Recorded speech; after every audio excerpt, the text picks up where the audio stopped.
I've done it. I have solved a problem that has plagued humanity for generations, a conundrum so complex that even the greatest minds could not solve it. How exactly are you supposed to store drill bits? When you buy drill bits, the best case scenario is that they will come in these nice little plastic containers. And these are great, but more often than not, you're stuck with this shrink-wrapped nonsense.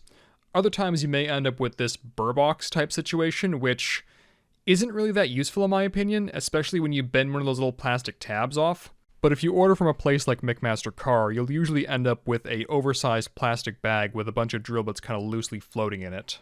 Now you could just get a drill index, but those aren't very useful if you keep a bunch of the same size drill bits on hand. And the idea of just throwing them in a box and then having to sift through them every single time is even less appealing. So what are your options?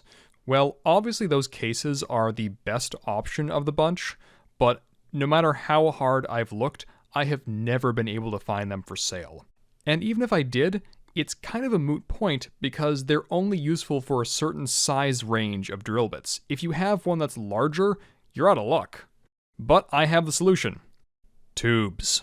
Specifically this polycarbonate plastic tubing I found on McMaster-Carr. This stuff is great. It's super cheap at $1.70 per foot, and you can cut it to whatever size you need, file the ends flat, and then cap them off with some plastic end caps. And don't worry, the item numbers for all of these things will be on the screen and also in the description of this video. But yeah, they also won't bounce around in whatever container I happen to have them in, like this tap and die kit I made where the taps are matched up with the corresponding drill bits, or this tackle box that I found in the fishing section of the local sporting goods shop. I went ahead and labeled it and put all the drill bits that I most commonly use in it, and I even made it such that I could separate out my new drill bits from my old ones by just labeling the tube as new.